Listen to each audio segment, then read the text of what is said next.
diácono Edmar, e em nome da Escola Diocesana de Formação, eu gostaria de acolher a todos que estão conosco, acompanhando esse momento importante da nossa caminhada formativa como Escola Diocesana.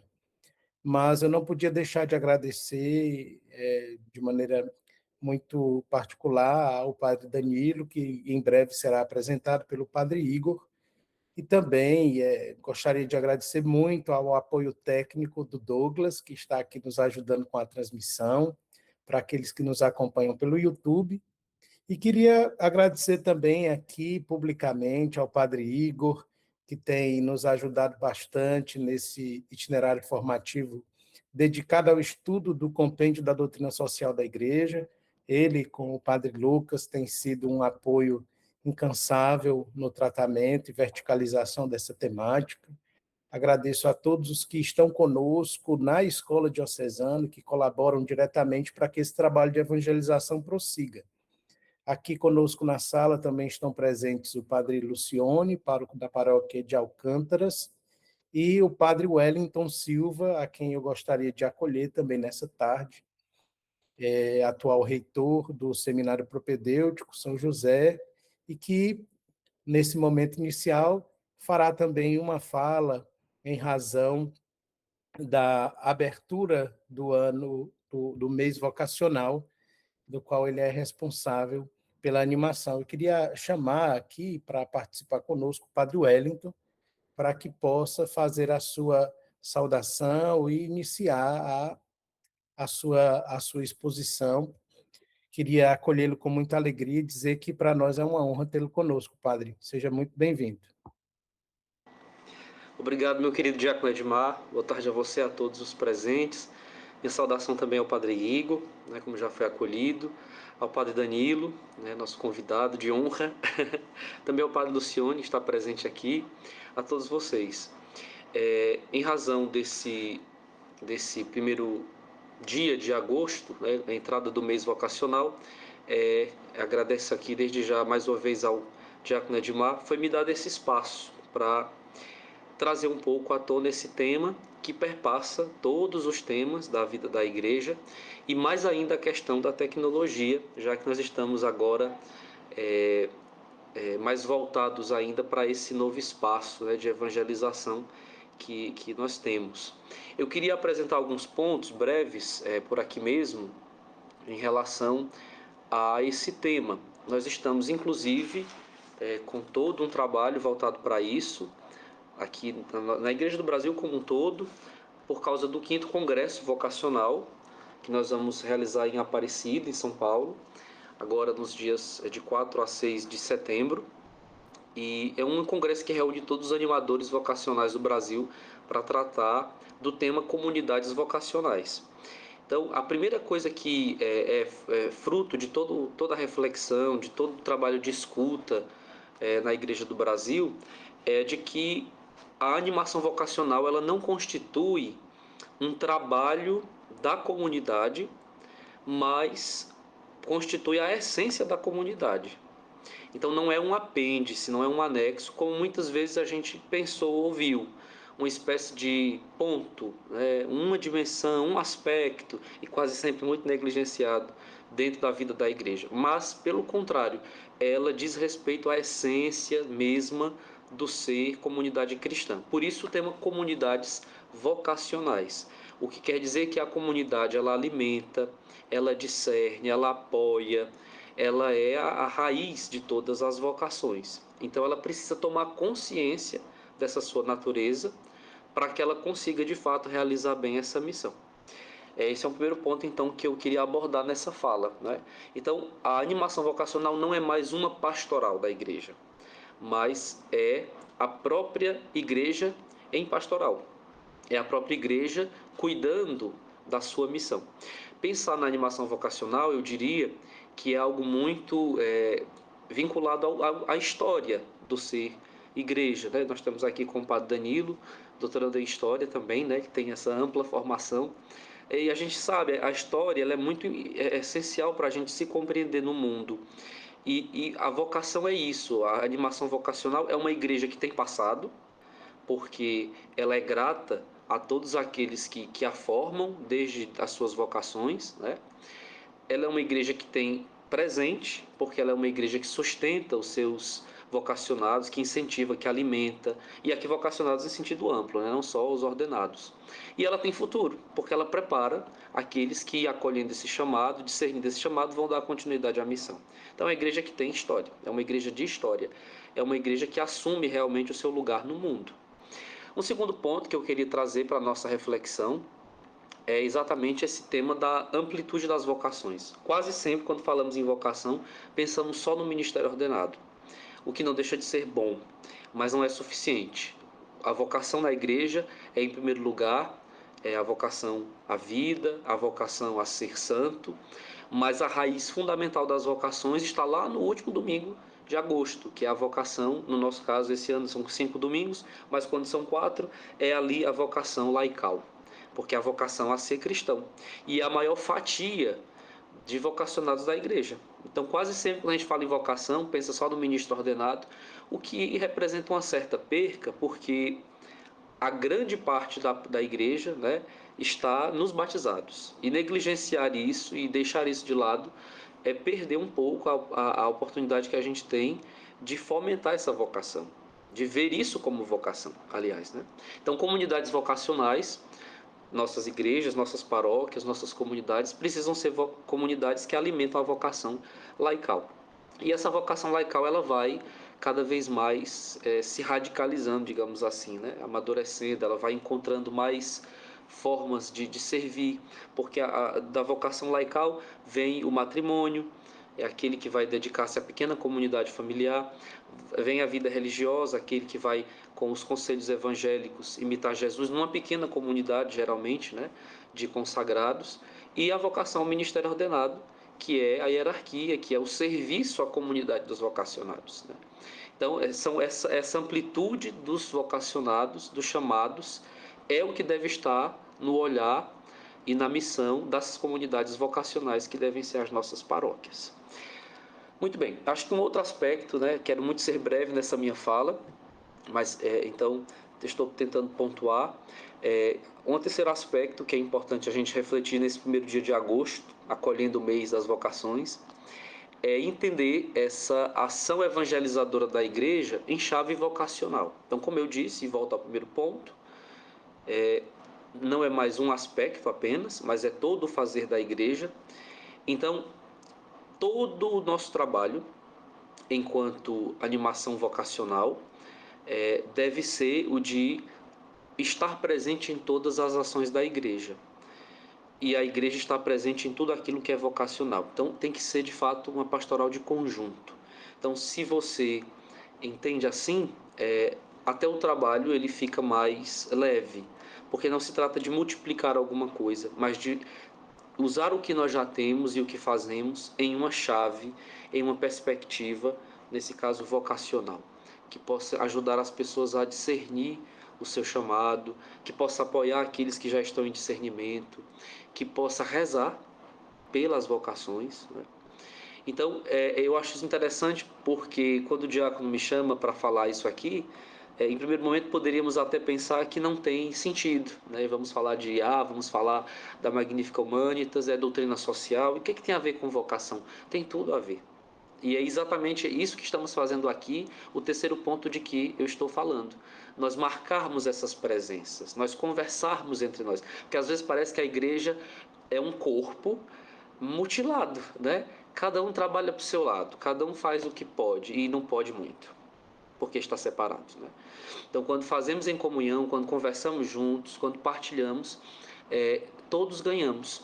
Então, eu quero encerrar com um quarto e último ponto, que diz respeito ao que estamos aqui para ouvir, né?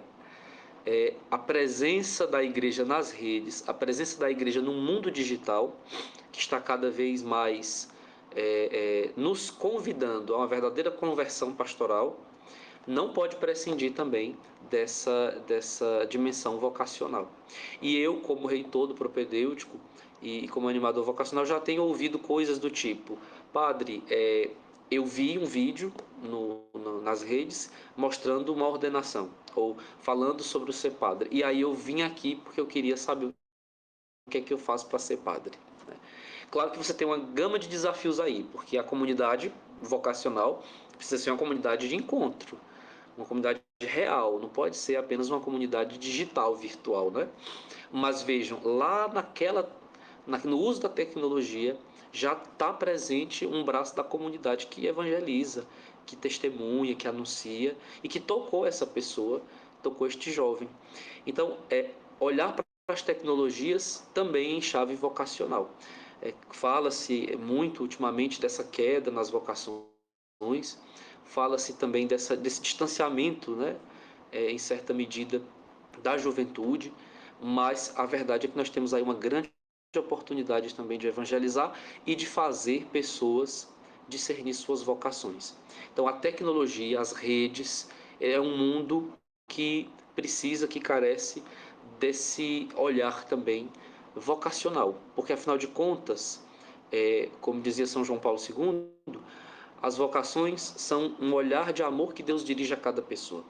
Então, na raiz de tudo isso está essa evangelização vocacional que vê naquela pessoa que está do outro lado da tela, naquela pessoa que está ali no mundo digital, não um algoritmo frio, mas alguém a quem Deus se dirige, a quem Deus chama, em quem Deus pensa, de quem Deus espera uma resposta. E isto é ser também comunidades vocacionais, né? Então, com essa minha fala, eu queria ajudá-los todos a pensarmos nessas coisas, a voltarmos nossos olhos para esse tema, ainda mais amparados com tudo aquilo que nós vamos ser daqui a pouco com o Padre Danilo, e acolher esse mês de agosto já com essa disposição de arregaçar as mangas e trabalharmos por essas comunidades vocacionais e fazermos o que estiver ao nosso alcance, nem que seja uma prece, como o nosso Senhor pediu no Evangelho, né? Em favor daquilo que, como eu defini, é passado, presente e futuro da igreja, que somos todos nós, né? Todos que estamos aqui somos vocacionados, né? Então, é o nosso futuro, é a nossa comunidade, é a nossa história. E agora, né, entrando aí nesse mundo digital, que é uma grande oportunidade da gente fazer essa missão ainda maior. Eu me despeço de vocês, eu vou colocar só aqui no chat, se me permitirem, eu não sei se consigo, é, um pequeno, eu gosto muito de verso, o Padre Hugo me conhece, sabe, alguns versos que fiz para pensar essas coisas, para ajudar a refletir essas coisas, tá certo? Se me permitem, vou fazer a leitura dele aqui brevemente. Na comunidade dos batizados, os cristãos são realmente iguais, mas para o serviço sendo chamados, temos ministérios e diferenciais. Para realizar o reino tão esperado, temos de ser comunidades vocacionais. O primeiro chamado é ser cristão, membro da igreja, batizado. Ser leigo não é ser alheio, não. É ser um fiel consciente e engajado. Na igreja, ser parte e comunhão.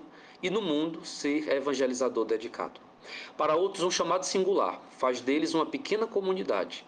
É o chamado a se unir e casar, dedicando a vida na conjugalidade. É a vocação de se unir e multiplicar, os filhos da igreja e da sociedade.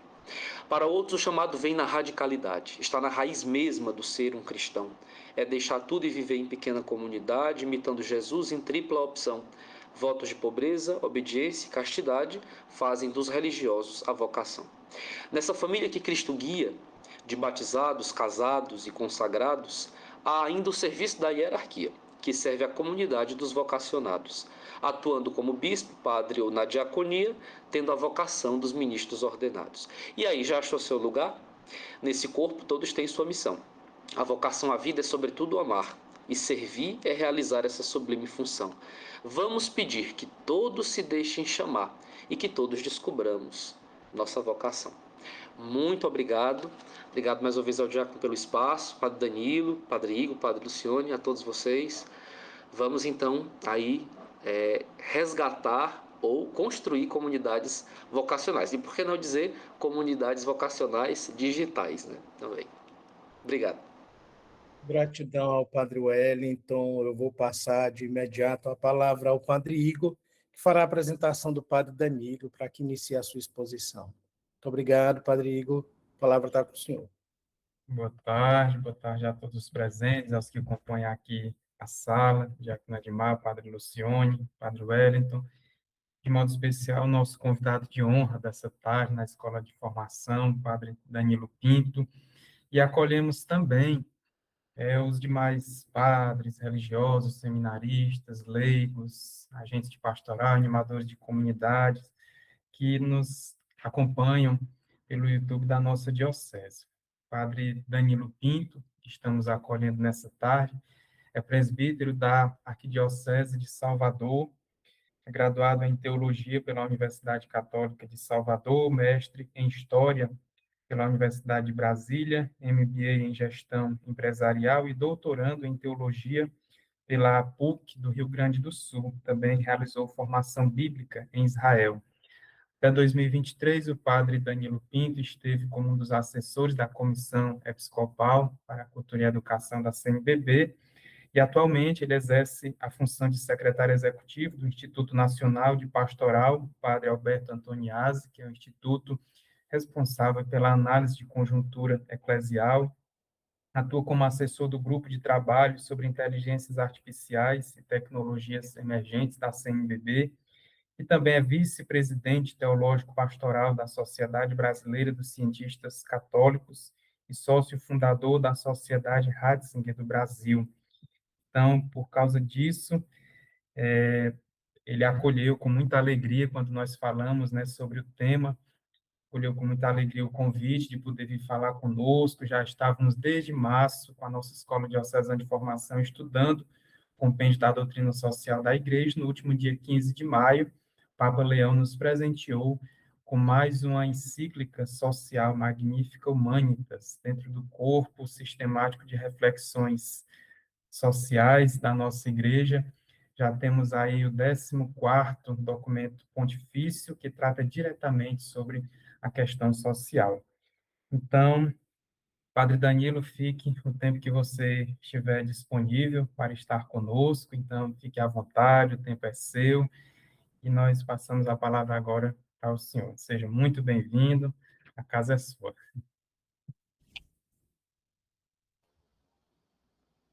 Boa tarde, Padre Igor. Quero cumprimentar também o diácono coordenador da Escola Diaconal e a todos aqueles que me acolheram com esse honroso convite.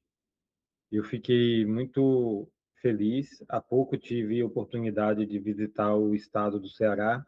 Fui a uma diocese, a Diocese do Juazeiro do Norte, conheci um pouco das devoções ao Padre Cícero, ao servo de Deus Padre Cícero e a Beata Benigna, e voltei assim encantado e desejoso de voltar novamente.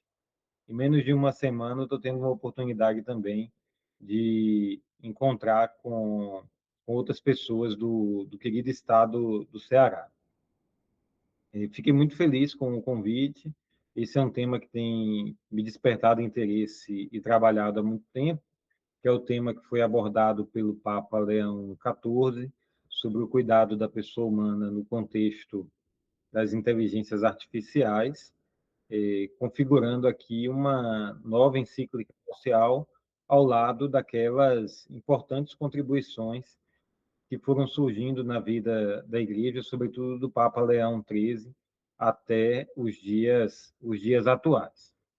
Mas para que a gente, inclusive o Papa Leão XIV, né, com a sua com essa sua encíclica, ao nos presentear com ela, ele faz uma incursão a respeito de todas as encíclicas, os momentos históricos que as favoreceram e aqueles ensinamentos que continuam atuais. Não apenas as encíclicas sociais, mas citando também contribuições do magistério em mensagens radiofônicas ou mesmo em textos que foram considerados relevantes, além da contribuição do próprio concílio, né, através de uma constituição apostólica. E, além disso, ele também oferece uma contribuição que é muito rica quando nos apresenta uma espécie de traduzibilidade dos princípios do ensino social da igreja para essa nova ambiência das inteligências artificiais. Eu cito isso aqui como nota de introdução para apresentar um pouco o caminho que nós vamos percorrer, mas para dizer da singularidade, da riqueza desta encíclica, né? Nós temos, falo isso para poder dizer, queridos coordenadores, ministros ordenados, religiosos que nos acompanham, que a gente teve uma feliz surpresa com o Papa escolher um tema social para ser o tema da primeira encíclica do seu pontificado. Tradicionalmente, uma primeira encíclica também traz elementos da sua visão de igreja e da sua forma de conceber o diálogo entre a igreja e a sociedade, trazendo muito do programa de governo do seu pontificado, e o Papa Leão escolheu falar sobre o cuidado da pessoa humana nesse contexto das inteligências artificiais. Fosse pouco, ele inclusive reputa esse contexto a definição e a escolha do seu nome, em referência ao Papa Leão XIII, que a seu tempo se preocupou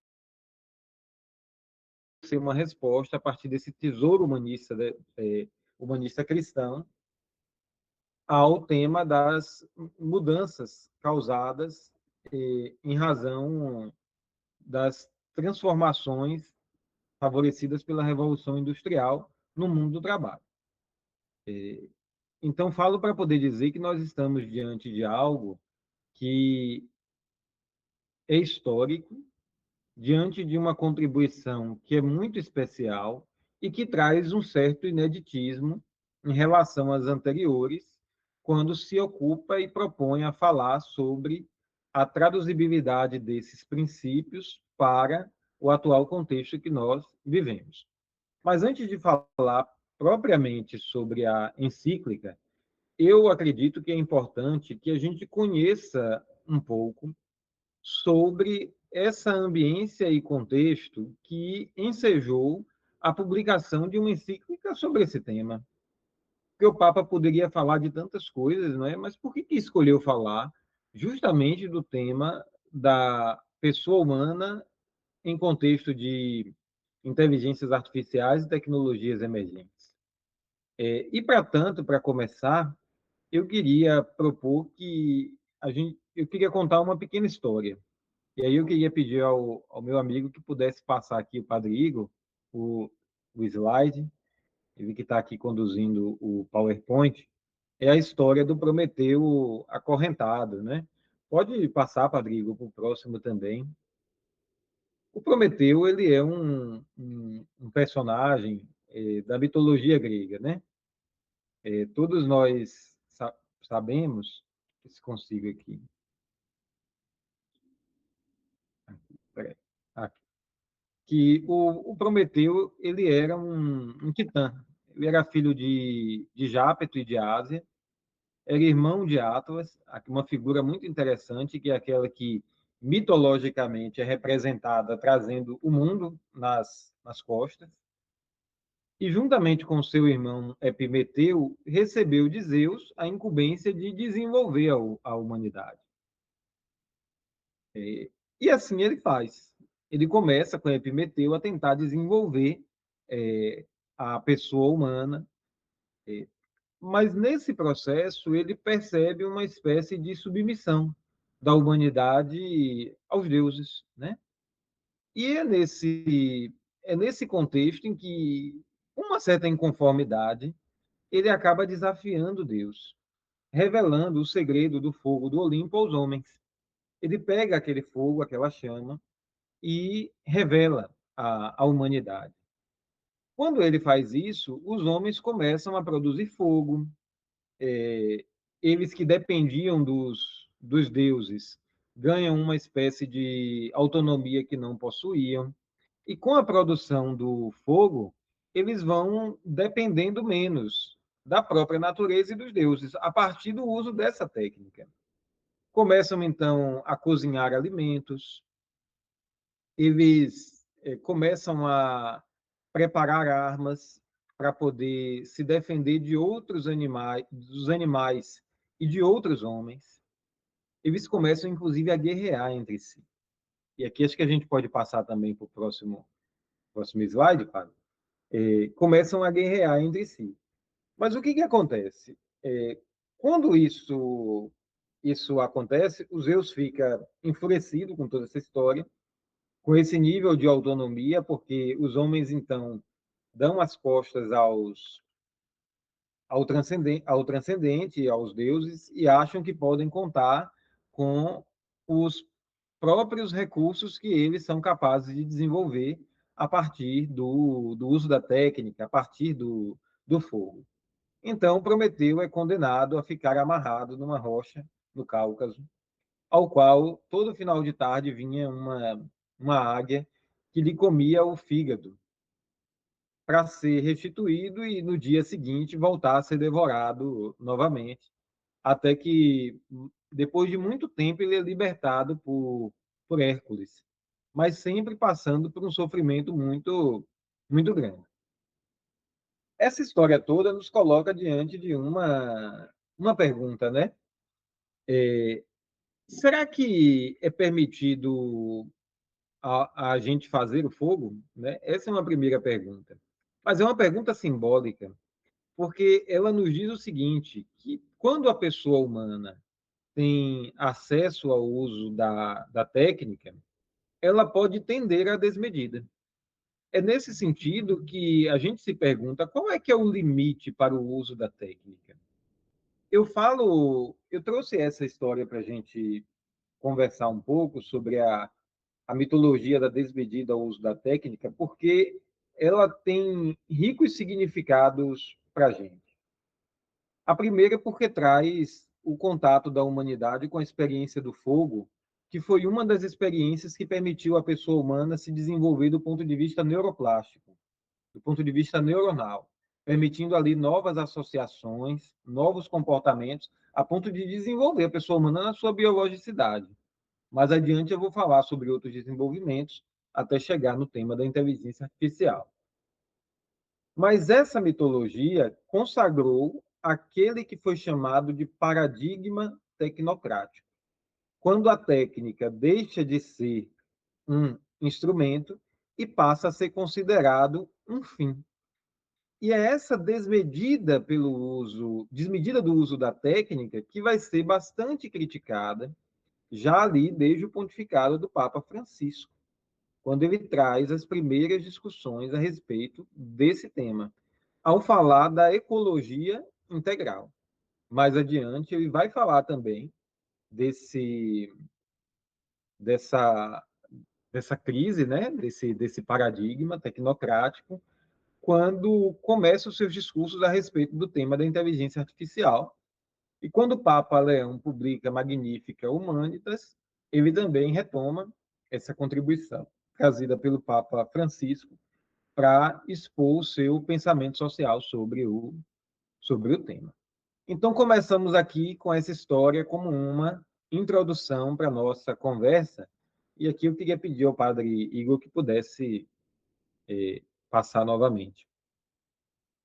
Antes de falar sobre a encíclica, especificamente, eu queria recuperar as contribuições eclesiais em relação ao tema das inteligências artificiais. Compreender isso aqui é muito importante, porque o Papa não tirou do nada uma ideia de escrever um documento dessa natureza sobre o assunto. A própria Igreja veio trilhando um caminho sobre o tema muito antes das inteligências artificiais se popularizarem em novembro de 2022. O que aconteceu? No ano de 2020, o Papa Francisco mobilizou um evento, um encontro, com o seguinte título: Roma chama para a ética dos algoritmos. Nessa ocasião, eles buscam construir uma base estrutural ética para o desenvolvimento das inteligências artificiais. Olhem que nós estávamos há 3 anos delas serem popularizadas. E foi num momento em que ONU, Unesco e uma série de outras instâncias ainda nem estavam se ocupando do assunto. A gente, como igreja, a gente, até numa espécie de vanguarda, foi à frente, porque esses algoritmos e essas inteligências estavam sendo construídos, elaborados, sem uma base estrutural ética que pudesse balizá-los, coordená-los. De lá para cá, foram surgindo outros esforços. O próprio Papa Francisco, em 2023 e em 2024, fez discursos sobre o tema no Dia Mundial da Comunicação, por ocasião do Dia Mundial da Paz, o primeiro dia do ano. No ano de 2025, também ainda em âmbito universal, os dicastérios de Doutrina da Fé e Cultura e Educação escreveram um documento que se chama Antiqua et Nova, apresentando as distinções entre a inteligência, o que caracteriza a inteligência humana e o que caracteriza a inteligência artificial. Em 2025, a Santa Sé criou uma espécie de instância que apresentou diretrizes para o governo da Santa Sé, do Vaticano, a respeito do uso da inteligência artificial nos seus setores de trabalho. Em 2026, a Comissão Teológica Internacional publicou, então, o estudo Quo Vadis Humanitas, para onde vai a humanidade, né? Se ocupando de falar sobre as grandes transformações antropológicas favorecidas em razão do encontro da pessoa humana com as inteligências artificiais presentes nas coisas, graças à internet das coisas. E depois, o Papa Leão XIV nos presenteou com a sua encíclica, no mesmo ano de 2026, Magnificat Humanitas, sobre o tema, sobre o cuidado do pastoral, né, o cuidado da pessoa humana nesse contexto. Próximo slide, padre. Bom, no âmbito latino-americano, como é que a gente está com esse assunto? Em 2025, o CELAM publicou a encíclica, desculpe, um documento, né, de trabalho, de estudo, chamado A Inteligência Artificial, um olhar pastoral desde a América Latina. Foi uma primeira contribuição. Não tínhamos ainda encíclica, tínhamos apenas textos, discursos dos dois últimos pontífices. Tenta abordar também do ponto de vista antropológico e pastoral sobre a necessidade de se cuidar da pessoa humana. E em 2026, um pouquinho antes de sair a nova encíclica, o CELAM publicou um outro documento de mesma natureza, inclusive com participantes aqui do Brasil, né, sobre o seguinte tema: inteligência artificial e desenvolvimento humano integral, que é um dos lugares para onde se encaminha a reflexão do Papa Leão XIV ao propor essa tradução dos princípios do ensino social da Igreja para o contexto das IAs. No Brasil, desde 2023, a Conferência Episcopal tem se ocupado de refletir esse tema. Eu tenho até a alegria de estar desde o comecinho, né, nesse empenho de reflexão, e isso junto ao grupo dos assessores, aos bispos que estavam reunidos em assembleia, nos encontros das comissões dos regionais. Em 2025, houve uma ampliação dessa pauta em congressos, e aí houve uma instância que foi a Sociedade Brasileira dos Cientistas Católicos, que se ocupou muito de falar e refletir sobre esse tema, fazendo inclusive um congresso específico sobre o assunto. 5 das nossas pontifícias universidades católicas, já também com laboratórios, graduações e atividades em torno do tema. Agora, em 2026, as novas diretrizes gerais da ação evangelizadora recepcionaram 7 parágrafos exclusivamente sobre esse assunto. Valeria a pena depois, em algum momento, conversar sobre esse tema das IAs e as novas diretrizes da ação evangelizadora. E em 2026, agora no Conselho Permanente, não tem 2 meses, 1 mês e pouquinho, a conferência criou um grupo de trabalho em inteligência artificial e tecnologias emergentes, na qual eu tenho a alegria de contribuir como assessor. Então, esse foi um pouco o caminho da Igreja em âmbito universal, latino-americano e no Brasil, sobre esse assunto, que agora foi recepcionado no ensino social da Igreja pelo Papa Leão XIV. Vamos para mais um slide? Muito. Tendo falado sobre como a Igreja veio tratando do tema até a encíclica do Papa, em 3 âmbitos, eu gostaria de conversar agora, propriamente, sobre o impacto desse tema na pessoa humana. Por que falar sobre isso? Porque a compreensão disso, ela é indispensável para entender o porquê o Papa Leão XIV vai propor uma encíclica que se ocupe do cuidado da pessoa nesse contexto de profundas transformações culturais causadas pelas inteligências artificiais. E para começar a compreender esse contexto, eu queria destacar o seguinte: nós temos um neurocientista brasileiro que se chama Miguel Nicoleles. Muitos dos senhores já devem ter ouvido falar sobre ele. Ele, inclusive, acho que foi quem criou aquele exoesqueleto que permitiu que uma pessoa com paralisias e dificuldades motoras pudesse chutar uma bola na Copa de 2014. Ele tem uma vasta obra sobre o tema das transformações da pessoa do ponto de vista neuronal, do ponto de vista neuroplástico. Em sua reflexão, ele nos diz que vários acontecimentos da humanidade foram fazendo com que a gente mudasse nesse quesito, a ponto de encontrar caminhos para nos desenvolvermos do ponto de vista físico.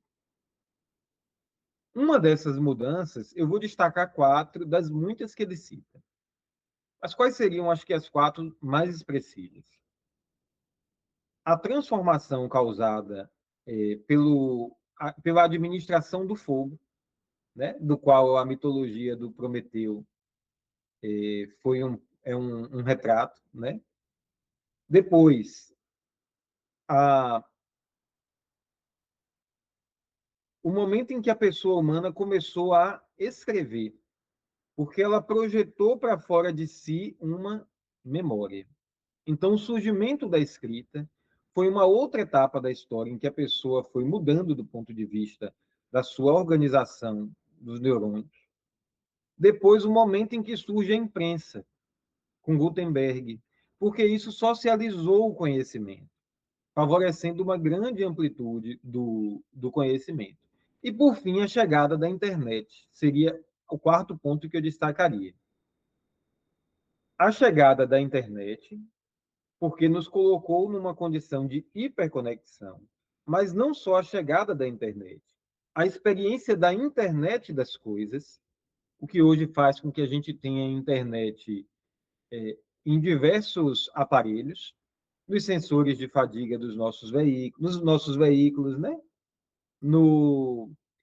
Naqueles aparelhos como Alexa, Google Assistente, nos nossos relógios digitais, nos aparelhos celulares, nos aparelhos de TV. Internet nas coisas, na vida doméstica e na vida urbana.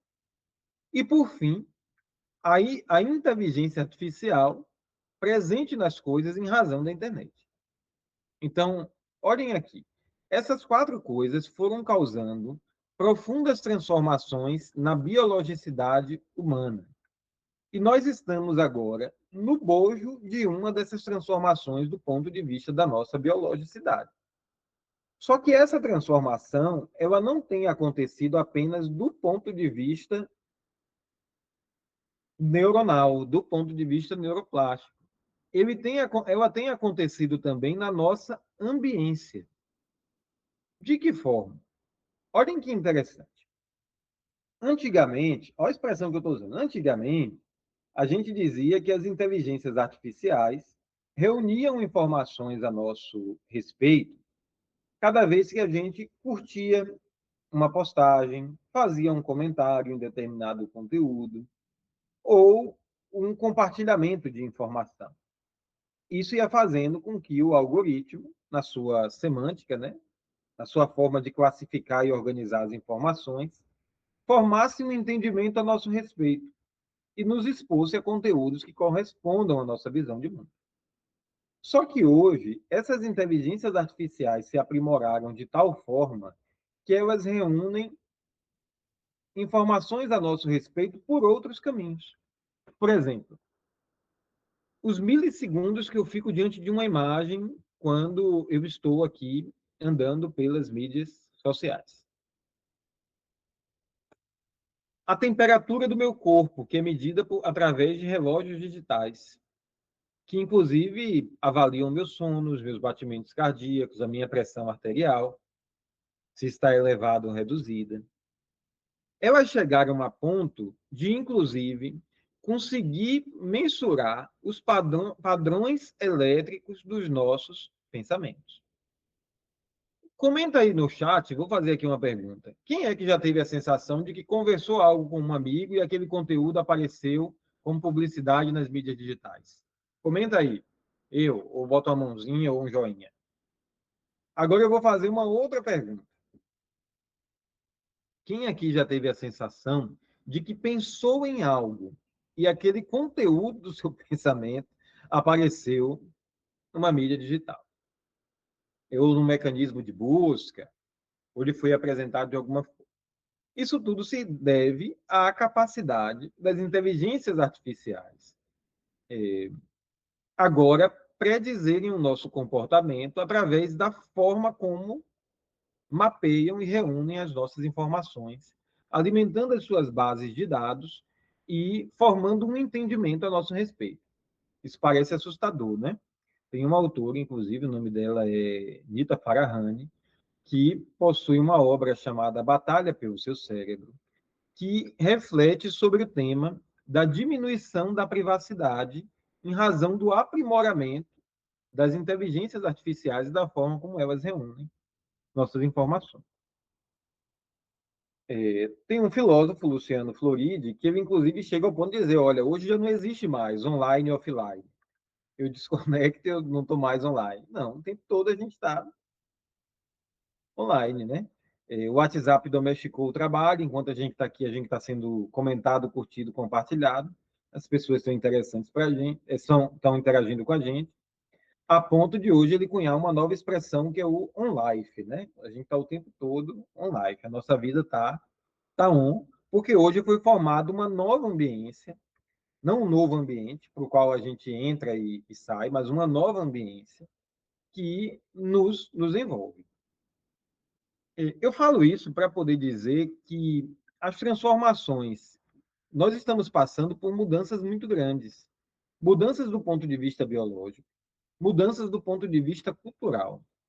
E essas transformações têm nos mudado do ponto de vista da nossa humanidade. E é isso que causa uma preocupação de parte do Papa, de parte da Igreja, ao perguntar, vem cá, para onde é que a gente está indo?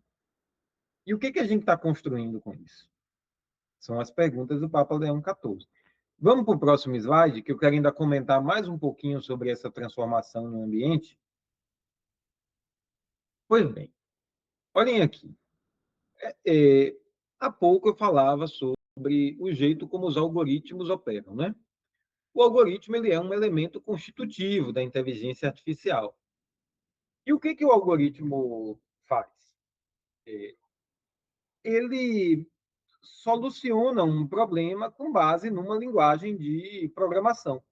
Então, por exemplo, se eu dou lá um problema, traduzir esse texto para um outro idioma.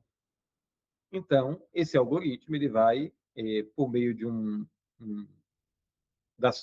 da semântica do algoritmo, de uma operação, ele vai classificar, vai tentar encontrar a melhor forma de traduzir dentro de uma linguagem natural aquele texto. Ou, por exemplo, quando eu abro o meu aplicativo do banco, e ali o banco faz um reconhecimento facial, e eu posso fazer uma operação bancária. Isso aqui tudo são formas por meio das quais os algoritmos operam, sempre solucionando problemas e buscando respostas aos problemas que nós apresentamos. Mas onde é que isso acontece? Isso acontece em uma rede que é chamada de rede neural profunda. Pensemos os nossos neurônios, né, e a forma como se organizam e a gente processa as informações através de um caminho cognitivo. Assim também procedem as inteligências artificiais para responderem os problemas que nós apresentamos a eles. Só que, em razão da forma como elas vão reunindo informações da gente, a cada dia que passa, elas vão aprimorando a sua capacidade preditiva a nosso respeito. E cada vez mais que aprimoram, elas nos oferecem informações que correspondem a essa visão de mundo que a gente já possui. Só que isso nos deixa diante de um grande problema, porque isso nos lança, nos coloca em cheio dentro de uma bolha de informações, mas de uma bolha de informações que só reproduz o que a gente acredita, diminuindo a nossa exposição ao outro, a quem é diferente, à alteridade.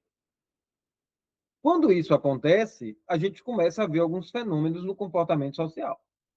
Por exemplo, se as pessoas vão ficando menos expostas a quem é diferente, elas vão ficando mais impacientes, elas vão ficando mais propensas ao radicalismo da opinião, vão se acirrando os discursos de ódio e, inclusive, preconceitos, racismos, bullying e uma série de coisas que estão presentes na dinâmica das nossas relações também acabam aparecendo nessa nova ambiência, né? Isso aqui nos chama desculpe, isso nos chama a atenção para o seguinte fato: as inteligências artificiais, sem que nós estejamos nos dando conta, estão nos transformando, estão nos mudando, estão influenciando e determinando o nosso jeito de ser, inclusive em níveis abaixo da nossa consciência.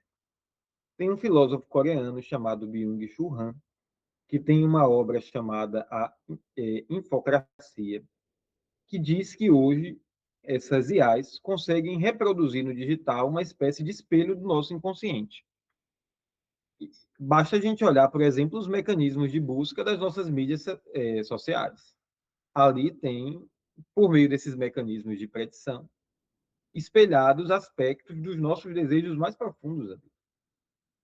Mas tem uma coisa aqui muito interessante que hoje é utilizado pelas grandes big techs através de uma coisa que se chama computação afetiva. E é muito importante que a gente entenda isso aqui. Porque o que acontece?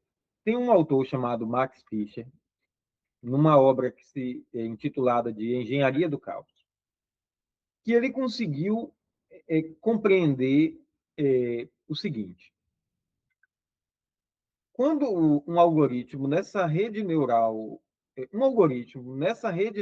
profunda, em um determinado momento, à medida que começou a se processar essa linguagem natural, que hoje a gente fala com a IA e às vezes tem a sensação de estar conversando com uma pessoa, né? À medida em que foi se aprimorando nisso, os algoritmos das IAs compreenderam que nós ficamos mais envolvidos com conteúdos que correspondam às nossas dimensões mais instintivas. Então, sentimentos que provoquem, por exemplo, risos. Isso explica o sucesso do impulsionamento dos memes. Conteúdos de cunho sexual.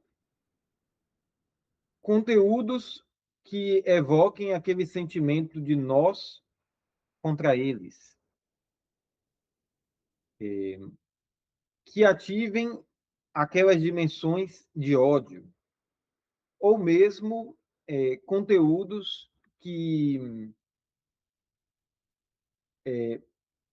tragam aquela sensação de teoria da conspiração. Tudo isso acaba nos envolvendo mais. E isso faz com que esses conteúdos eles sejam mais impulsionados do que outros.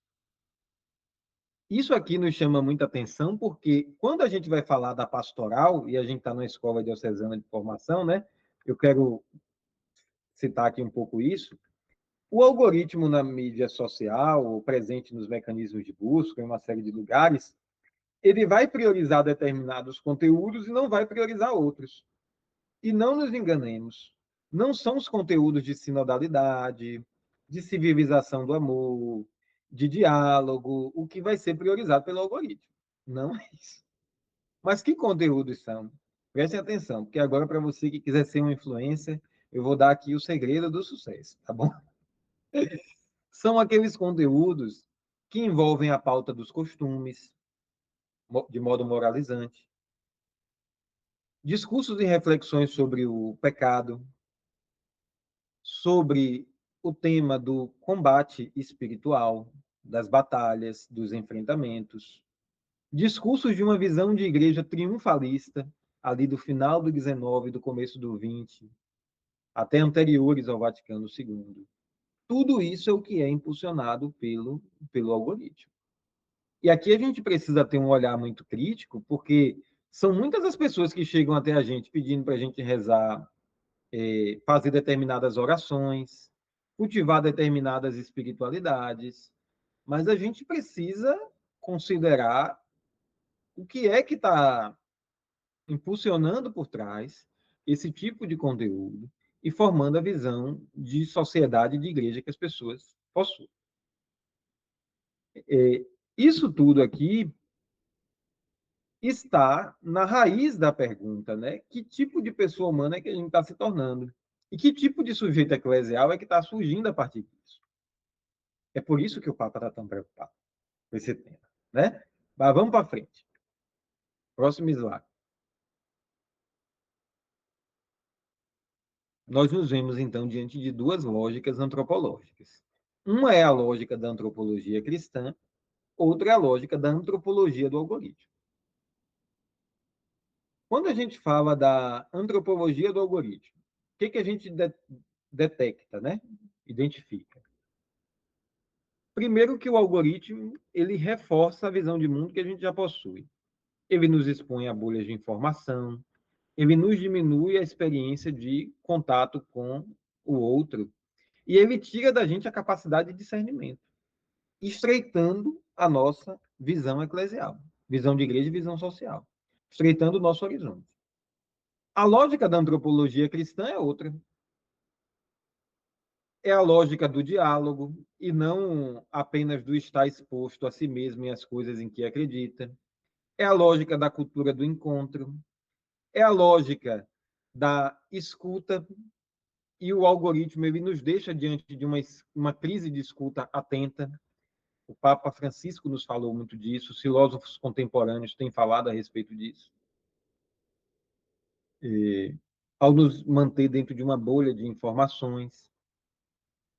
A lógica cristã, enquanto o algoritmo trabalha por uma capacidade de predição para nos dar as respostas que precisamos, a gente busca as respostas à luz do Espírito Santo, através do discernimento e da caminhada conjunta das expressões eclesiais, a que a gente chama de sinodalidade.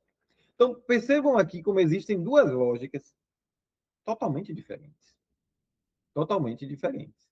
E o que nos preocupa é porque essa lógica do algoritmo ela não forma para a construção do bem comum, ela não forma para a solidariedade, que são temas do ensino social, sobre o qual a gente vai conversar, ela não forma para a sinodalidade. E aqui a gente precisa ter uma atenção em relação a isso. Vamos para frente? Chegamos na encíclica do Papa. Meu Deus, que introdução demorada, né? Mas vamos lá. Deixa eu tomar só uma aguinha aqui. Meu Deus do céu, eu disse que falaria 1 hora para a gente ter meia hora de conversa, porque eu tenho que sair 3h30 e eu estou chegando na metade do caminho agora. Vou tentar acelerar, tá? Mas fique à vontade com relação ao seu tempo, viu, Padre Danilo? Qualquer coisa, as perguntas, as ressonâncias, a gente faz em outro momento, a gente discute depois. Fique à vontade. Tá certo, então. Qual é a arquitetura da encíclica do Papa, né? Magnifico Humanitas. o Papa nos faz uma introdução dizendo que, nesse momento histórico, nós estamos diante de uma escolha decisiva, que diz respeito sobre o que estamos nos tornando. Se estamos, de fato, permanecendo humanos ou se estamos desfigurando a nossa humanidade. É a partir daí, ele inclusive vai utilizar duas imagens, sobre as quais a gente vai conversar no final. A imagem da construção de Babel e a imagem da reconstrução de Jerusalém no tempo de Neemias.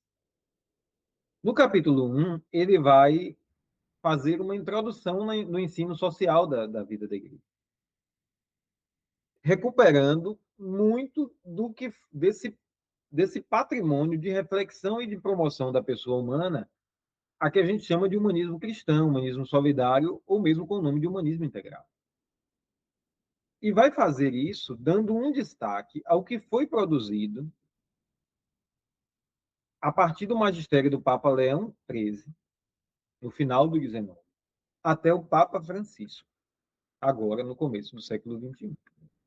No capítulo 2, ele vai fazer algo que eu fiquei assim apaixonado, extraordinário.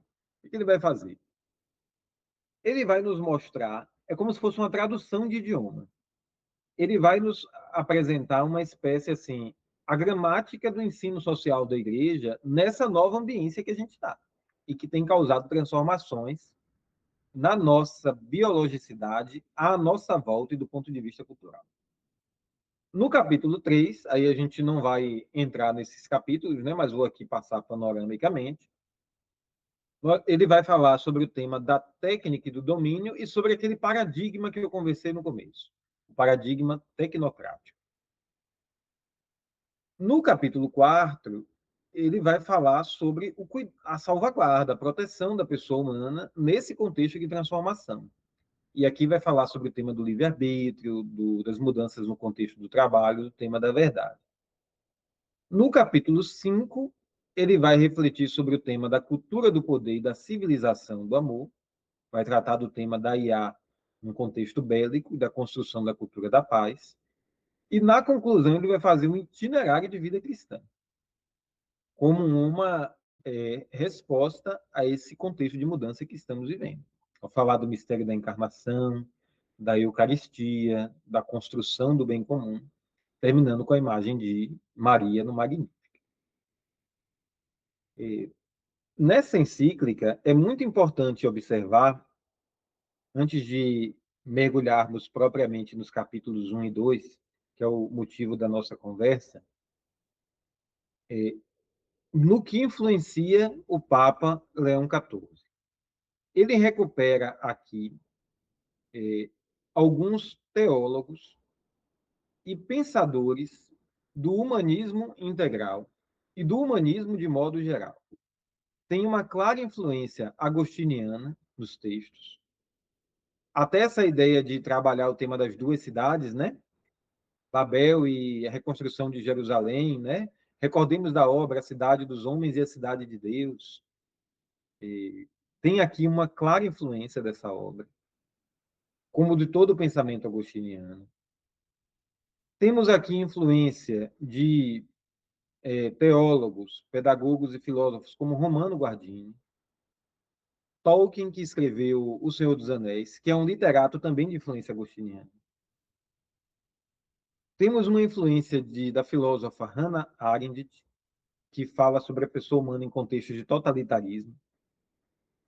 Temos aqui uma influência do Viktor Frankl, que fala sobre o tema do sentido da vida em contextos também de regimes totalitários e em contextos de guerras e de grandes desfigurações da pessoa humana. Então, se a gente quer compreender a fundo, é importante, em algum momento, percorrer as contribuições desses autores à reflexão do Papa. Tá bom? Mas vamos lá? Bola para frente.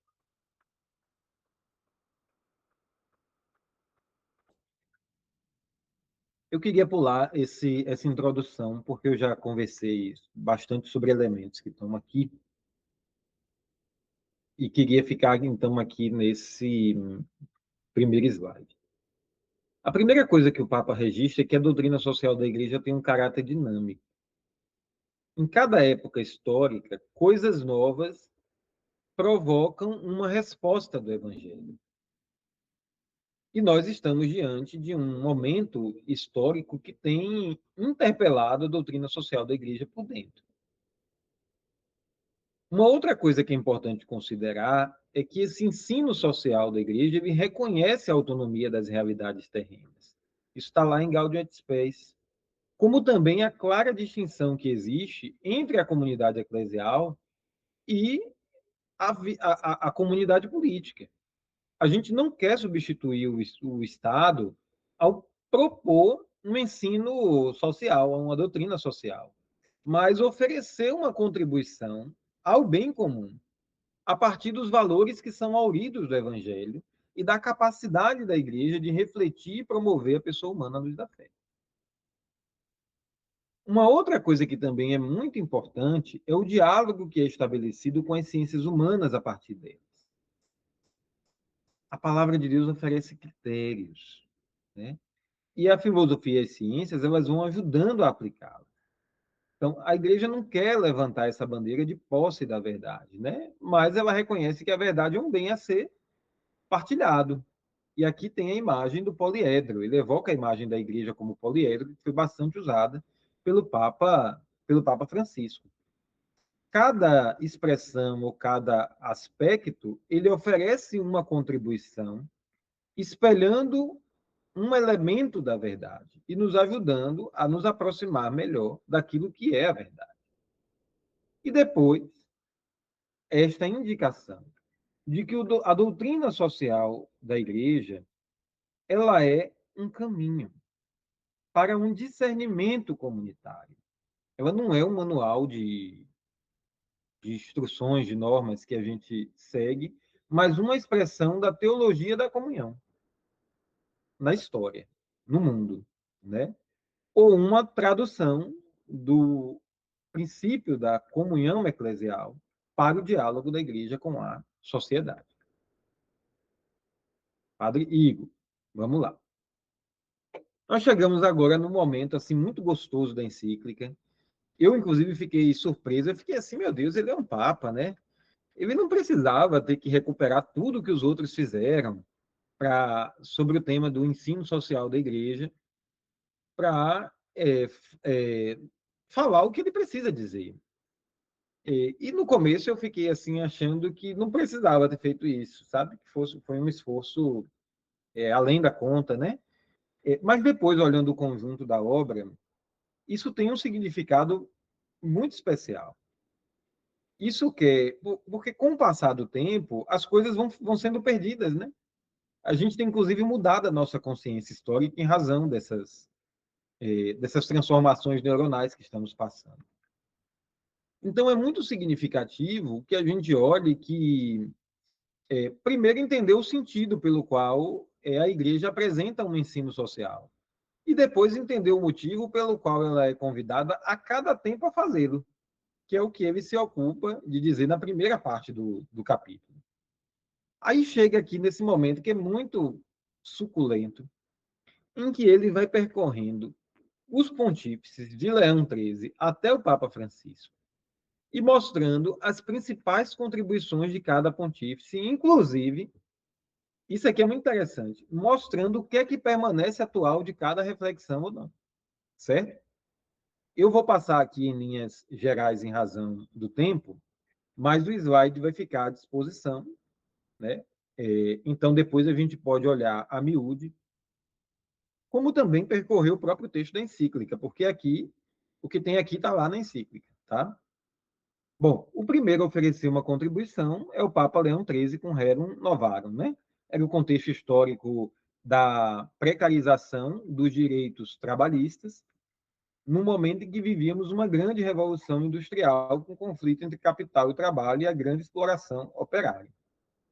Nesse contexto, ele finca aqui uma reflexão sobre o primado da pessoa humana e do trabalho sobre o capital e sobre o lucro, defendendo o salário justo, uma quantidade de horas de trabalho que fossem idôneas e necessárias ao descanso da pessoa, como também fala sobre a função social da propriedade privada. E aqui ele apresenta esse paradigma, que se torna um paradigma para tudo que vai vir na frente no ensino social da igreja, que é o paradigma do discernimento das coisas novas de cada época. É uma grande contribuição. É importante que em algum momento a gente... Acho que em algum momento do nosso curso a gente deve ter falado sobre essa encíclica. Quem não teve oportunidade ainda de ler, vale a pena ler, porque é um texto muito, muito bom, muito qualificado e permanece atual. Depois, na sequência, vem o Papa Pio XI. E era um contexto em que começavam a se erguer aqueles sistemas totalitaristas na Europa, aqueles governos, que depois vão se deflagrar, já no contexto de Pio XII, no contexto da Segunda Grande Guerra Mundial. Então, aqui, nesse momento, em 40º ano, e em outras encíclicas, ele vai sistematizar o que é a subsidiariedade, o princípio social da subsidiariedade, denunciando a concentração econômica e política, mostrando que pode haver injustiça também nas estruturas e nas instituições, e não apenas nos comportamentos individuais. Então, aqui tem uma grande contribuição, porque ele acrescenta um outro princípio a esse ensino social da Igreja, o princípio da subsidiariedade. Vamos à frente? Pronto. Quando chega Pio XII, a gente tem contribuições que vêm a partir de radiomensagens. E aqui é muito interessante. Já estávamos no bojo da Segunda Guerra Mundial, né? Estavam tendo ali reconstrução de nações, grandes desequilíbrios nas relações entre os estados internacionais, abusos grandes de poder a ponto de comprometer a vida de milhões de pessoas, e todos nós sabemos como foi que terminou esse momento histórico. E, nesse momento, ele exerce um papel também muito importante, defendendo a dignidade da pessoa humana, a importância do Estado do Direito, a democracia, a necessidade de organismos intermediários para a ordem internacional. A gente não esqueça que vai ser depois desse contexto que surge a ONU, né? Para regular essas relações. E defendendo a primazia do direito ante o interesse particular e a própria força. Mais adiante, São João 23, por meio de Mater Magistra e Pater Terris, ele vai falar sobre o tema da internacionalização da questão social, né? Aqui a gente já estava num outro contexto, era um contexto de pós-guerra, mas um contexto em que era um contexto de reconstrução da Europa, se imperava o tema da desigualdade entre os países, havia ainda essa angústia, né, em torno da ameaça à paz, né? E é nesse contexto em que ele vai relacionar o tema da dignidade, direitos e deveres humanos, né? Promovendo uma convivência fundada na verdade, na justiça e no amor. Ele foi conhecido como o Papa da Paz, né? Então foi uma grande contribuição que ele trouxe aqui ao tema dos direitos humanos em vista da construção da paz. Próximo, padre. Bom, até que chega o Concílio Vaticano II e nós tivemos duas contribuições muito significativas, né? Uma Gaudium et Spes, refletindo sobre esse diálogo, né, essa relação da igreja com o mundo moderno, e outra Dignitatis Humanae, né, aqui sobre o tema da dignidade da pessoa humana e da família. Aqui tem uma contribuição interessante, porque tem uma contribuição, assim, um método de discernimento desses sinais dos tempos, né? É aqui também que é apresentada essa reflexão sobre o tema do desenvolvimento integral da pessoa humana, né? E é o momento em que também tem um reconhecimento público da Igreja sobre o tema da liberdade religiosa como um direito humano fundamental, o que depois vai ser recepcionado em muitas constituições constituições jurídicas de países, né? De diversos países, entre elas a Constituição brasileira, muito antes da de 88, mas as outras constituições também que tivemos. Depois, com Paulo VI, aqui, através duas contribuições, né, Populorum Progressio e octagésimo Adviens, né, que vai refletir sobre esse tema dos países subdesenvolvidos, esse distanciamento entre ricos e pobres, né, processos de urbanização, as novas formas de pobreza e mudanças culturais que estavam surgindo, é quando ele vai formular esse conceito de desenvolvimento integral, que já estava aparecendo embrionariamente nas reflexões de pontífices anteriores. Todos os homens e o homem todo, né? Aqui falando a que somos destinados e de que forma é que a pessoa humana precisa ser cuidada e, e desenvolvida, buscando discernir aquilo que humaniza e aquilo que desumaniza. Vamos mais para frente? Bom, depois a gente tem o Papa João Paulo II, também com diversas aqui contribuições, né? Centésimos anos, o Laboris Exercens. Foi um contexto também bastante delicado, contexto de Guerra Fria, né, no mundo. A gente estava começando a viver aquele momento da globalização, novas transformações do mundo do trabalho, né, expansão da economia de mercado, crise de ideologia. E aqui ele vai oferecer também novas contribuições, aprofundando o tema da solidariedade entre os povos, como também a importância da democracia para os países, e também contribuições em relação a, a, essa, a esse capitalismo de mercado, não é? Que não poderiam prescindir da dignidade da pessoa e nem descurar dos mais vulneráveis, dos mais empobrecidos. Bento XVI, aqui com Caritas in Veritate, né? Num contexto de globalização financeira e novas formas de exclusão começavam a surgir. E aqui Bento XVI já começa a pegar uma espécie de crise nas democracias. E aqui ele vai oferecer uma contribuição de que o desenvolvimento, a economia, as instituições, elas não são realidades neutras, né? E, mas mesmo não sendo, mas que elas devem ser orientadas pela caridade na verdade, né? O bem comum e o desenvolvimento sustentável. Na sequência, a gente vem com o Papa Francisco, que ofereceu aqui, já tinham elementos presentes, né? Tem um capítulo de ensino social em Evangelii Gaudium, depois tem Laudato Si, Laudato Deum, depois tem Fratelli Tutti, né? Que nos oferecem contribuições do ponto de vista da ecologia integral, em razão do contexto de crise climática que estávamos vivendo, mas também e que é provocado pelo paradigma tecnocrático sobre o qual a gente falou. E na sequência o Fratelli Tutti, que é uma outra contribuição também assim excelente, que nos fala a respeito da necessidade de enfrentar os desafios desse tempo de fragmentação, de guerra mundial em pedaços e etc., por meio da pactuação das forças da sociedade, né? E, inclusive, ele vai chegar a propor um pacto educativo global, um pacto também pela família e outros, né? É algo que marca bastante o seu pontificado. Então, temos uma história de contribuições da Igreja que foram juntas ajudando a formar esse patrimônio que hoje a gente tem, que é o ensino social da Igreja, que baliza a nossa postura, né? Nossa relação com o mundo, a nossa postura na vida da sociedade.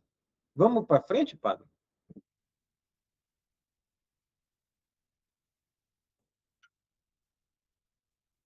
Eu queria pular aqui esse slide e já entrar aqui no caminho que o Papa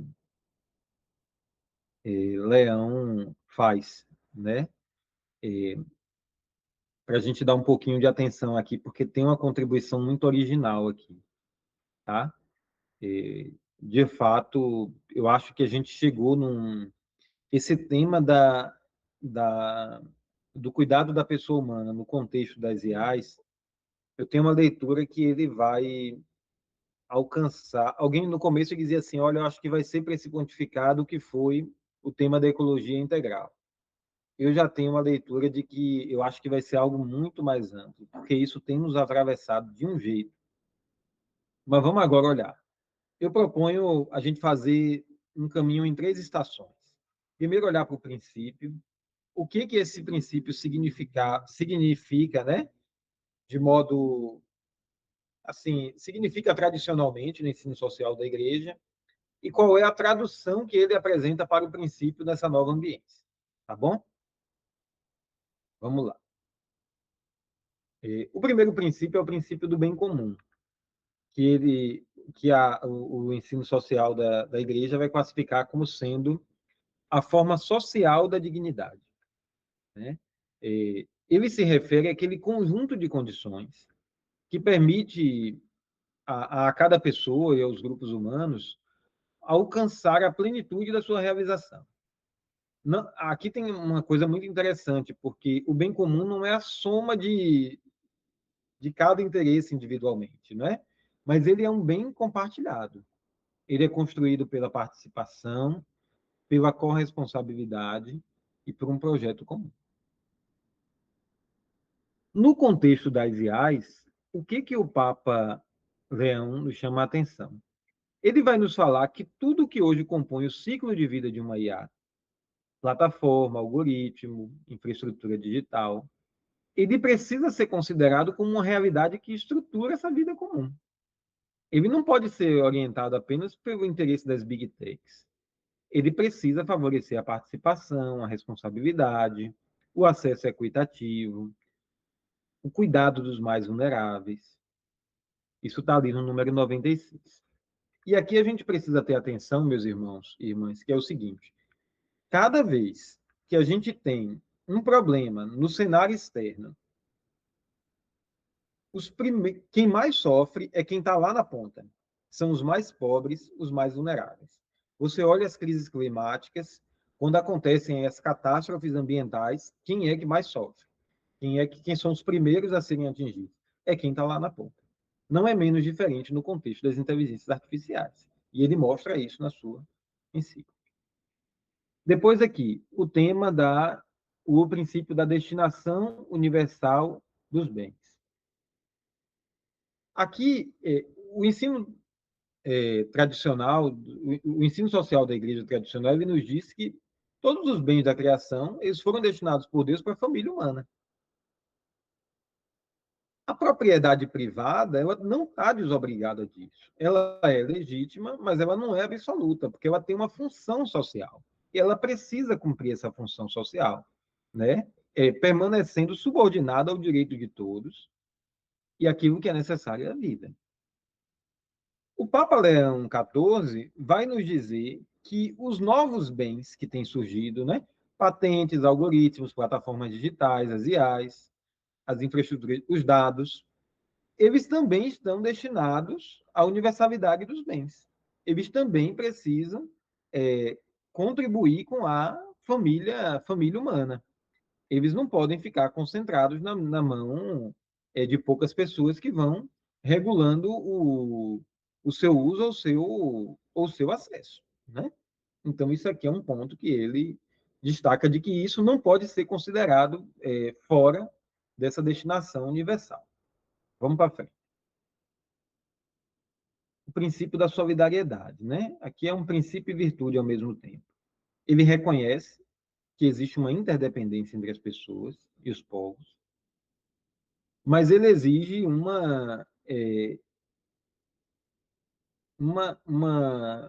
grau de comprometimento em vista do bem comum, sobretudo em favor dos mais frágeis, né? A nossa fé ela tem uma dimensão que é sociotransformadora. A fé provoca em nós a vida de fé, a reflexão inspirada na fé, mas também se desdobra nessa dimensão sociotransformadora da fé.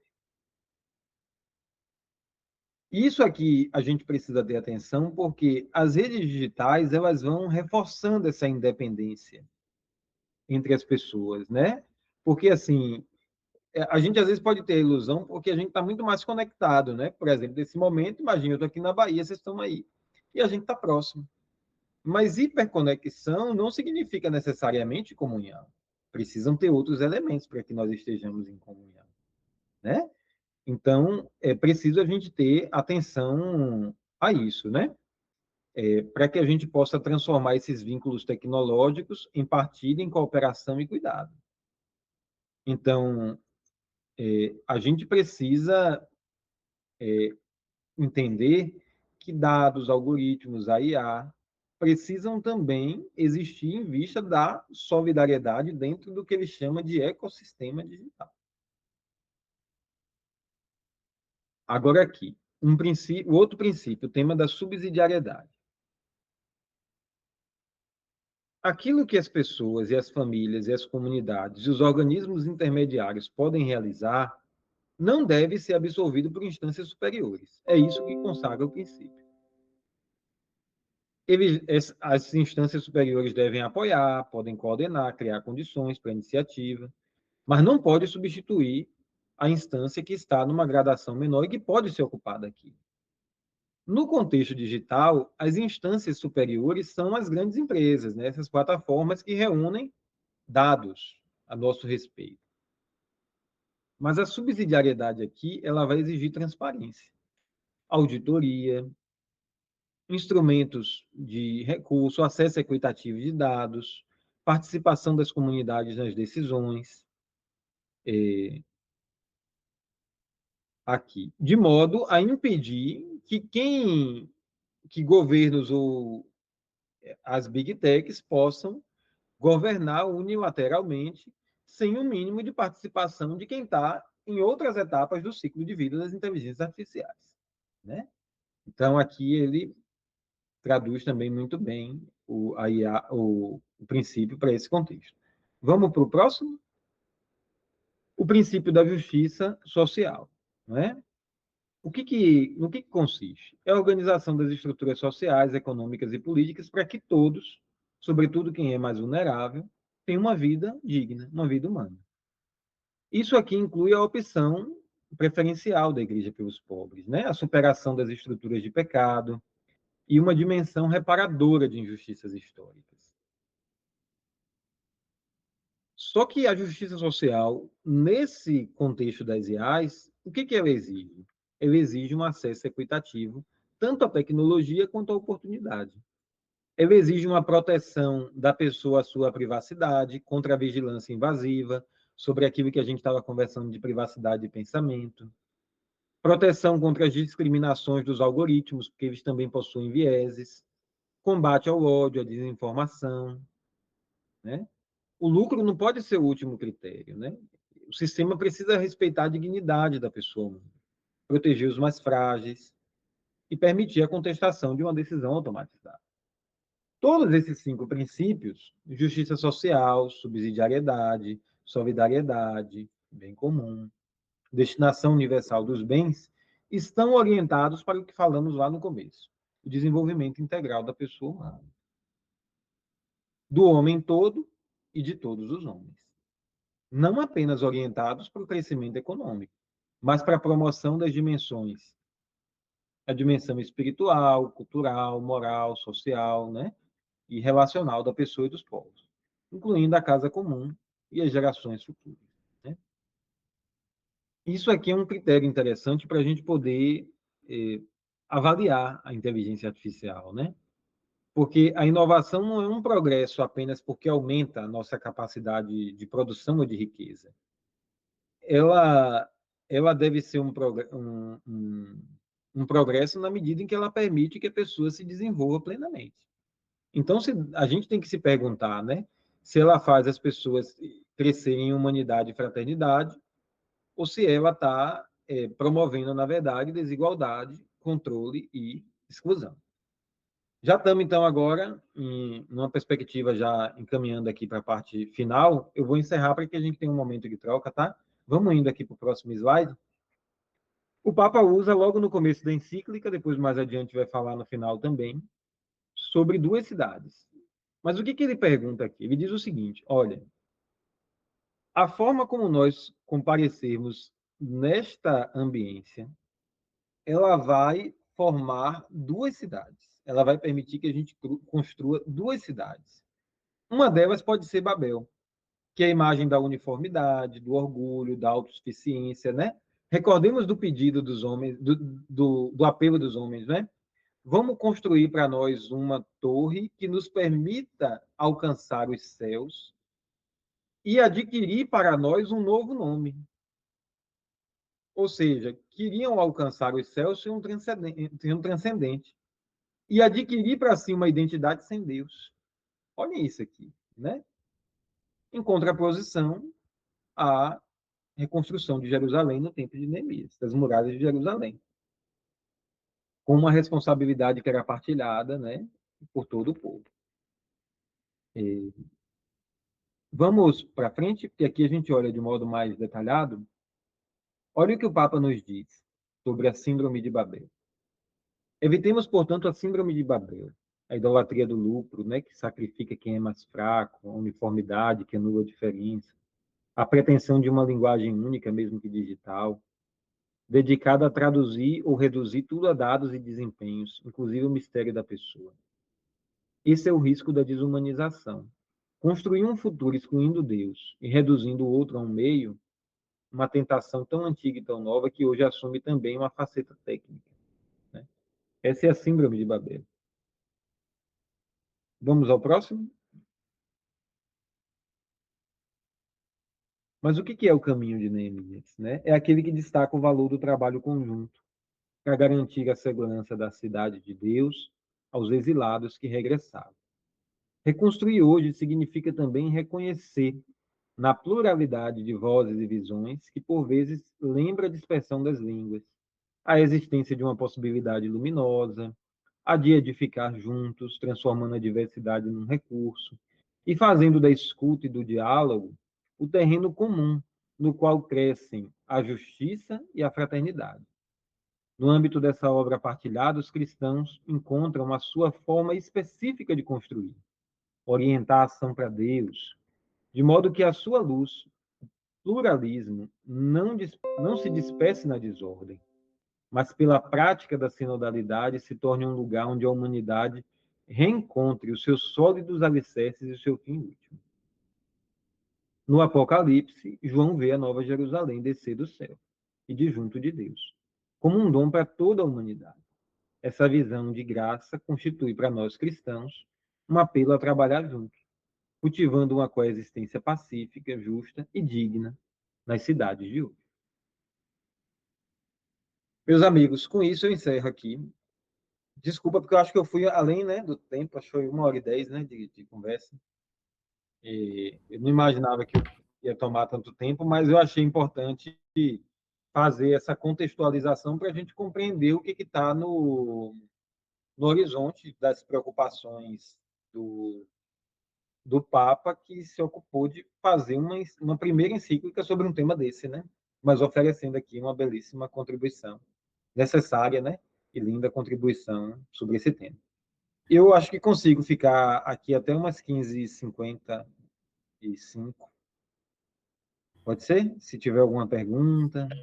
Como nós falamos, né, fique tranquilo com relação ao tempo, o tempo estava dedicado realmente à sua fala. E como foi importante a gente ter esse contato com essa encíclica, né, Magnifica Humanitas, um Papa começar o seu pontificado dizendo Magnífica Humanidade, né, como isso é bonito. E, mais uma vez, assim como há 11 anos atrás, o Papa Francisco apresentou na Laudato Si um trabalho magistral, assim, no que se refere a essa questão da crise socioambiental, né, uma encíclica que agregava várias áreas do conhecimento, uma encíclica que conseguiu dar credibilidade à voz da Igreja na sociedade, na humanidade como toda. Assim também eu acredito que é o que o Papa Leão está fazendo com essa encíclica, Magnifica Humanitas, apresentando, não sei se alguma outra instituição que estuda essa questão das novas tecnologias tem um documento tão completo em relação a essa questão da inteligência artificial, né, dos caminhos da humanidade quanto a isso. E que bom que você nos apresentou o terreno em que essa encíclica foi preparada, de tomar o conhecimento também que o CELAM, também a Conferência do Episcopado Latino-Americano, apresentou de forma até, digamos assim, antecipada também uma reflexão antropológica e pastoral com relação a isso, e trazendo também para o nosso contexto de Brasil as novas diretrizes também, já falam muito sobre isso. Então, a nossa igreja aí atualizada, né, com relação a tudo que está acontecendo, e com certeza oferecendo não só para nós cristãos, mas falando para toda a humanidade sobre esse desafio que está aí diante de nós. Qual o limite, né, para o uso da técnica, qual o limite para tudo isso? Diácono Edmar? Eu queria fazer ressonância do comentário do Padre Igor e agradecer aqui publicamente ao Padre Danilo, porque esteve conosco durante essa tarde refletindo de maneira tão instigante a, o ensino social da igreja e em diálogo mais direto com esse texto da Magnífica Humanitas. Isso nos engrandece a todos, Padre. Muito obrigado. Nós passamos a sessão de perguntas. Até agora, nós temos um questionamento do diácono José Maria, que eu vou colocar aqui no chat da sala, mas também vou publicizar, verbalizando, para que as pessoas que nos acompanham também lá pelo YouTube possam ter acesso. Ele pergunta: Padre, como a igreja nos orienta diante dessa realidade das IAs em nossas vidas e em nossa ação espiritual e pastoral? Pergunta do diácono José Maria. Eu passo a palavra, então, ao Padre Danilo para fazer a sua consideração. Essa é uma pergunta muito interessante, né? Porque se a gente olha para a encíclica do Papa, a gente não vai encontrar ali uma receita ou uma cartilha de como a gente deve trabalhar a pastoral a partir desse contexto de IA, ou como deve usar a IA na pastoral. Isso, né? A gente não vai encontrar uma receita do Papa de como a gente deve usar a IA na pastoral. Isso não tem.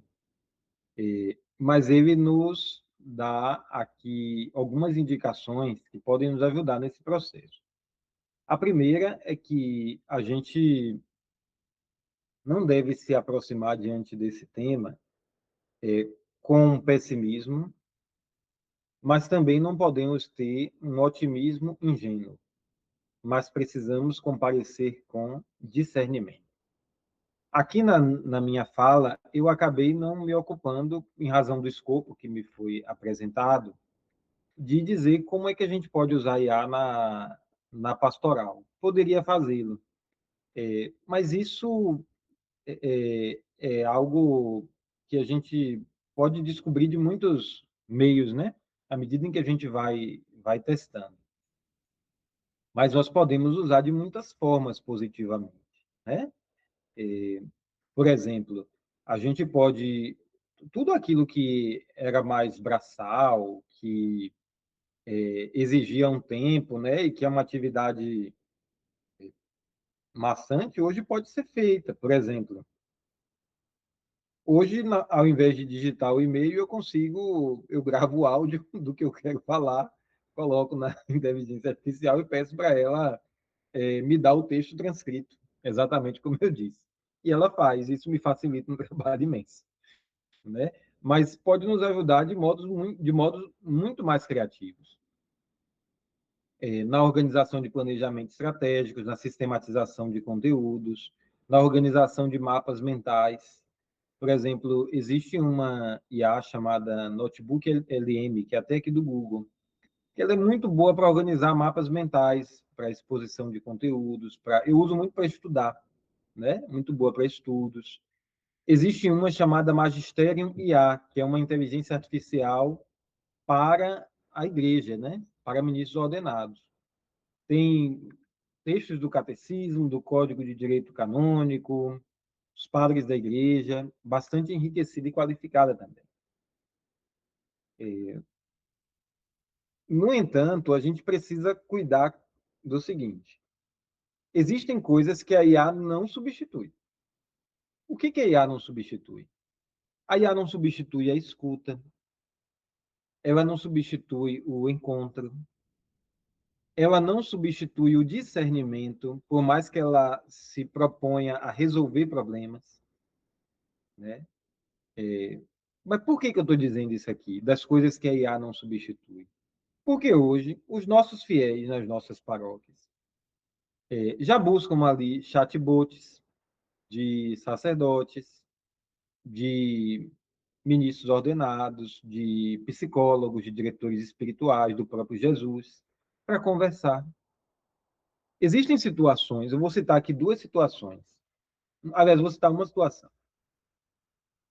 Existem pessoas que hoje já criam avatares de familiares falecidos, para que esses familiares falecidos possam interagir com elas a partir dos dados alimentados, como se fossem aqueles que morreram, através de conteúdos que foram deixados por escrito, que possam ser mapeados de mídias digitais, através de vídeos.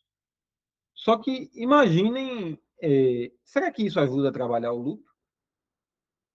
Ou isso fica prolongando num novo ambiente uma presença que precisa agora ser redescoberta como interioridade à luz da esperança na ressurreição?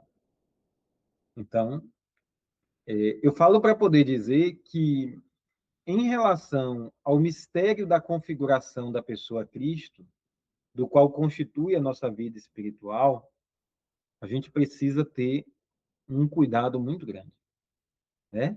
Não pode usar de modo indiscriminado. A gente pode usar na medida em que pode nos ajudar.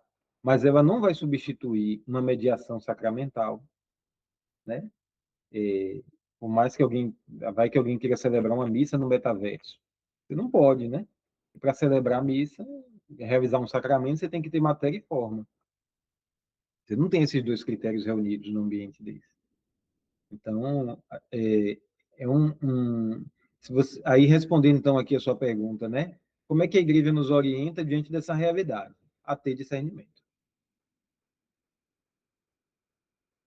Perfeito, padre, muito obrigado. Há aqui ainda mais 2 perguntas que eu localizei aqui no YouTube. Eu vou colocar mais uma vez aqui no chat e vou também externalizá-la aqui para todos de viva voz. As perguntas são do Genildo e do Euclides. Hoje já existe, do Genildo, hoje já existe a IA2, que é mais avançada que a IA1. Será que teremos a parte 2 da encíclica? E a pergunta do Euclides: como devemos fomentar e debater a encíclica Magnificat Humanitas do Papa Leão XIV na nossa paróquia, na nossa comunidade? Tá. Olha,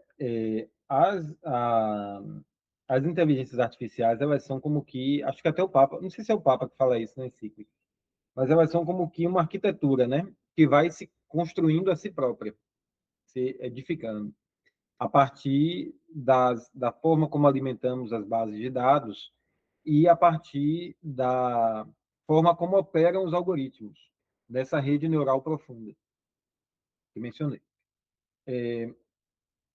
Só que o que acontece? A reflexão que é proposta para o Papa, ela não se ocupa de um aspecto ou outro da tecnologia que vai ficando mais aprimorado. O Papa fala daquilo que não passa, né? Ele fala do cuidado da pessoa humana, que vai continuar existindo para além das atualizações tecnológicas.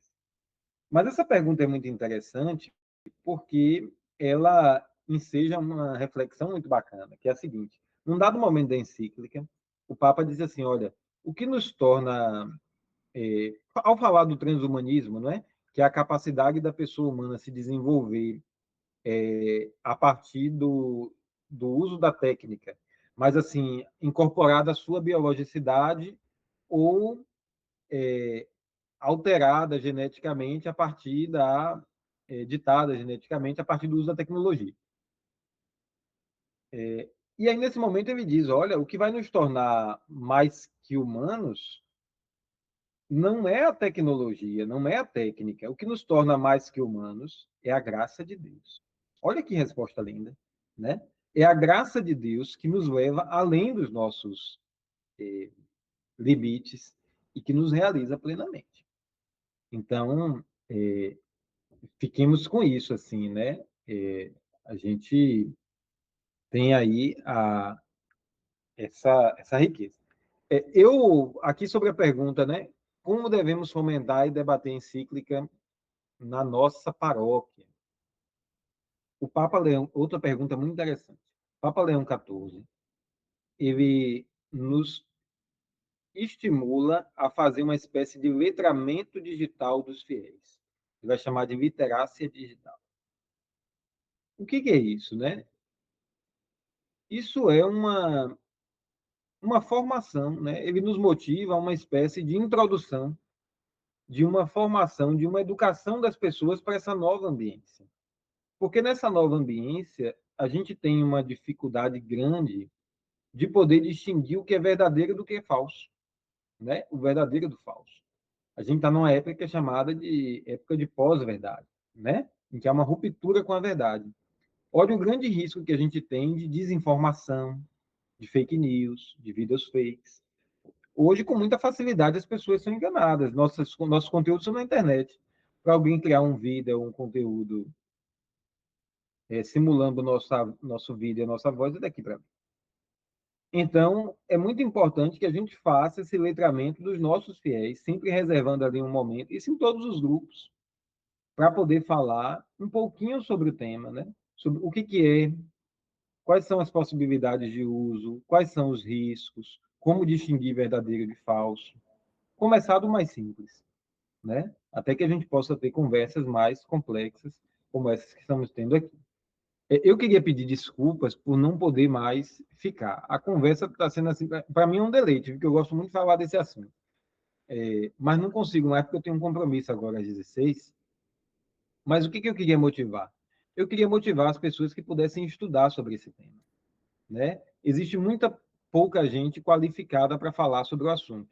Agora mesmo na CNBB a gente está montando o GT, o grupo de trabalho para esse tema, e como tem sido difícil encontrar gente formada, né? Padres mesmo, acho que só tem uns dois que falam assim, com conhecimento da estrutura de IA, não falar assim, verniz, né? Então, assim, tem muita gente que está fazendo um caminho de aproximação que precisa ser feito, mas a gente precisa pesquisar mesmo sobre o assunto, conhecer com profundidade para poder dizer uma palavra de orientação, porque a realidade está cada vez mais complexa, mais difícil, mais exigente, né? Então, quero motivar todo mundo aqui, estude esse assunto, continue fazendo. Eu fiz um esforço imenso para condensar em 1 hora de conversa uma reflexão que costumo fazer, às vezes, em 3 dias, em 2 dias e meio, né? Nas assessorias e formações que faço. Então, quero motivar aqui, parabenizar aqui o Padre Igor, o Diácono Edmar, né, pelo convite que fizeram. Fiquei muito honrado. Estimulo que vocês possam dedicar outras oportunidades e tempo para estudar esse tema, que tem muito para ser explorado, viu? As pessoas têm me chamado para falar sobre cada coisa ligada a esse assunto. Já me chamaram para falar sobre direção espiritual e IA, para falar sobre arquitetura, arte sacra e IA. Agora, para psicólogo, olha, é pastoral e IA, é tanta coisa, né? E eu gostei desse escopo que vocês me deram aqui, que foi sobre o ensino social da igreja, né? E a nova encíclica do Papa. Que iniciativa bonita. Então, continuem aí nesse empenho de estudar esse tema do ensino social da igreja e outros também, tá? Necessários para a melhor compreensão desse contexto que a gente está inserido. Tá certo?